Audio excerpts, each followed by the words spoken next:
नमस्कार, मैं हूं मदन राज और आप देख रहे हैं राज तक न्यूज़। मैं इस समय गाजीपुर में हूं। बता दें कि लोकसभा चुनाव तो बीत चुका और यहां के नवनिर्वाचित सांसद अफजल अंसारी रिटर्न चुने गए हैं। और हमारे साथ हैं अविनाश राजभर, जो प्रदेश महासचिव हैं कांग्रेस पार्टी के। और बात करेंगे कि अरविंद राजभर के साथ जो घोसी लोकसभा चुनाव में लोग बोल रहे हैं कि बड़े समाज के लोग खेला कर दिए, तो क्या यहाँ भी खेला हुआ पारसनाथ राय के साथ? तो अविनाश जी, राज तक न्यूज़ चैनल में आपका स्वागत है।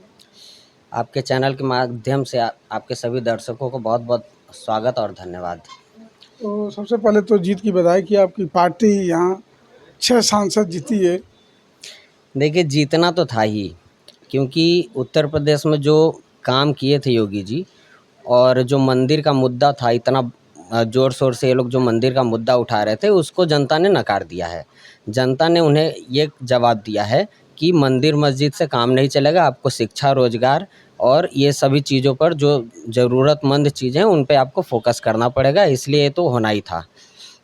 तो अविनाश जी, हमारा सवाल एक ये है, पहला ये रहेगा कि जैसे आपके बड़े नेता हैं इस समय फिलहाल राहुल गांधी जी, और जो हारे थे 2019 में, तो मान के चला जाए कि आप लोग बदला ले लिए स्मृति ईरानी से। देखिए, स्मृति ईरानी के अंदर घमंड था, और यहाँ का चुनाव है ना, जनता लड़ी है, ना ही कि कोई नेता लड़ा है।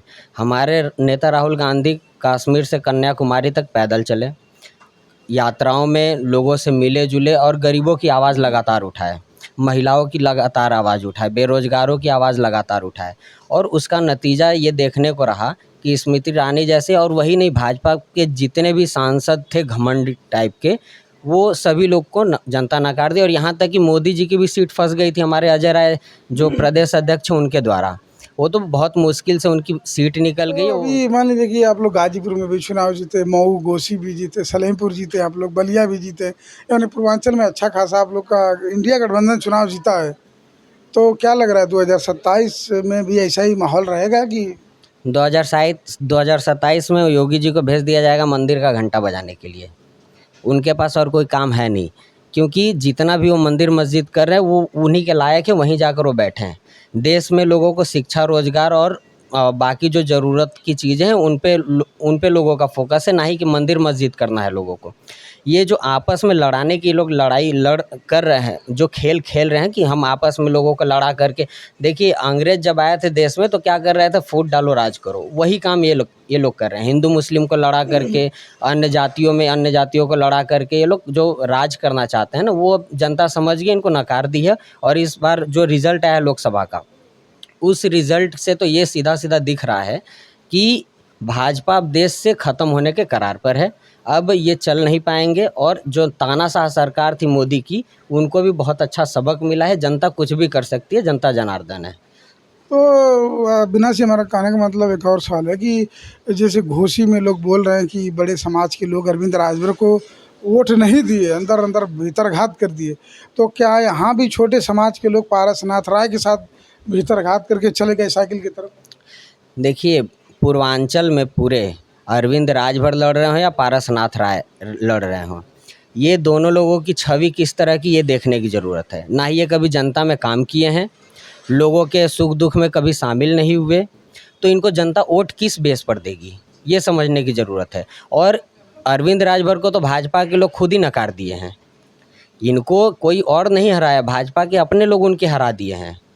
वहाँ के जो लोकल लोग हैं, जो लोकल कार्यकर्ता हैं, जबकि भाजपा जब इनका गठबंधन हुआ, तब अरविंद राजभर घुटना टेक दिए भाजपाइयों के सामने, और भाजपा इनके साथ क्या की, जानबूझकर हराया गया अरविंद राजभर को। तो यानी आपका कहने का मतलब है कि भाजपा के लोग अंदरूनी खेला किए कि जीत जाएगा तो कहीं खुंटा नगाड़ दे, आप ये कहना चाह रहे हैं? देखिए, राजभर समाज का अगर कोई भी व्यक्ति अगर लड़ रहा है चुनाव, तो उसके साथ ये लोग आगे बढ़ाएंगे ही नहीं। ओम प्रकाश राजभर जी को अपने पार्टी में लाकर चुपचाप बिठा दिए कि आप बोलो मत, चुपचाप बैठो, वो मुंह बंद करके चुपचाप बैठे हैं। इससे अच्छा तो मैं ये समझता हूँ कि वो जब विपक्ष में थे तो मुखरता से आवाज़ उठाते थे, लोगों की बात रखते थे। अब तो डरे डरे से रह रहे हैं, उनके लड़के भी डरे डरे से हैं। अब तो उनको ये सोचना चाहिए कि अब हम जब समाज की आवाज़ नहीं उठा पा रहे हैं, तो ऐसी राजनीति करने से अच्छा है कि घर पे बैठें। तो अभी अविनाश जी एक सवाल, अभी आप एक बात कहे कि जैसे कि है कि राजभर का बेटा लोकसभा चाहे विधानसभा में जाए, इसी का परिणाम अरविंद राजभर को भोगना पड़ा। हाँ, देखिए वहाँ पे भाजपा के जो कार्यकर्ता थे उनके साथ खेलकर जो बड़े नेता थे वो उनके साथ खेला कर दिए हैं। दूसरी चीज़ एक और है कि इस चुनाव में एक चीज़ और साफ हो गया है कि जो एक समझदार गुट है देश में, वो कांग्रेस की तरफ चला आया है और भाजपा की तरफ वो लोग गए हैं जिनको, मैं जहाँ तक मुझे ऐसा लगता है कि जिनको आप पूछ देंगे उनके माता पिता का नाम तो वो नहीं पता है, वो सभी लोग मोदी मोदी का नारा लगा रहे हैं। ऐसे जितने अंधभक्त हैं सब भाजपा में हैं। तो क्या लग रहा है, अभी सरकार बनने जा रही है और इंडिया गठबंधन की भी बैठक हुई है, तो क्या आप लोग बस निगाह लगा के बैठे हैं कि आगे क्या होगा? देखिए भाजपा, ये चीज़ तो आपको भाजपा वालों से पूछना चाहिए कि अगर आप लोग सरकार बना रहे हो या नहीं बना, अगर बना रहे हो तो कितना दिन चला लोगे? चला सकते हैं क्या वो सरकार? उनको तो बहुमत में नहीं है।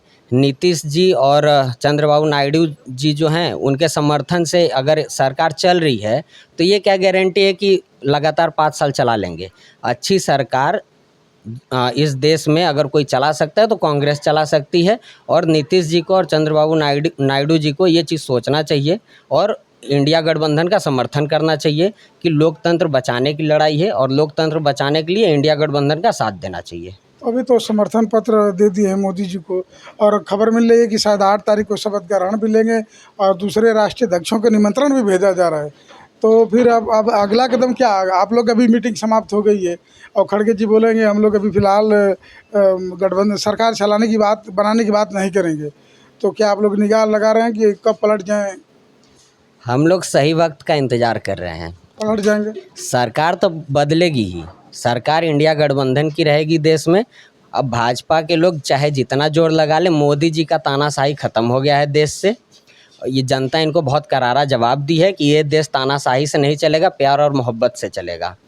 तो तानाशाही जब ख़त्म होगी तो सरकार भी पलट जाएगी और हम लोग सही वक्त का इंतज़ार कर रहे हैं। वक्त आएगा जैसे ही, वैसे हम लोग सरकार बनाएंगे। ठीक है, अगला आखिरी सवाल हमारा अविनाश ये रहेगा कि लोकसभा तो बीत गया, 2027 सामने विधानसभा आएगा, तो क्या माना जाएगा कि आप लोग राजभर समाज से कांग्रेस में अच्छी पकड़ रखे हैं, रात दिन मेहनत करते हैं, तो कि कोई राजभर का बेटा आएगा लोकसभा? देखिए विधानसभा में हम लोग चुनाव लड़ने की तैयारी अब से शुरू कर रहे हैं और जो जिसकी अच्छी तैयारी रहेगी पार्टी उसको टिकट देगी और वो लड़ाएगी। और दूसरी चीज़ है कि हमारी पार्टी भागीदारी की बात करती है, जातीय जनगणना की बात करती है। ये सभी जो समाज में मुद्दे हैं उन सभी मुद्दों पे खुल करके बोलते हैं हमारे नेता राहुल गांधी जी, प्रियंका गांधी जी। तो हिस्सेदारी भी हमें मिलेगी पार्टी से और हम चुनाव भी लड़ेंगे विधानसभा का और चुनाव लड़ के विधानसभा में बैठेंगे भी। चैनल पर समय दिया इसके लिए बहुत बहुत धन्यवाद। आपका भी बहुत बहुत स्वागत। बता दें कि अविनाश राजभर है, प्रदेश महासचिव हैं कांग्रेस पार्टी के। इनका कहना है कि सामान्य वर्ग के लोग नहीं चाहते हैं कि राजभर समाज का कोई बेटा संसद में जाए और उसी का परिणाम है कि अरविंद राजभर चुनाव हारे और पारसनाथ राय यहाँ भी खेला उनके साथ हुआ है। और सबसे बड़ी बात है कि पारसनाथ राय जो राज्यपाल हैं जम्मू कश्मीर के, उनके बहुत करीबी हैं।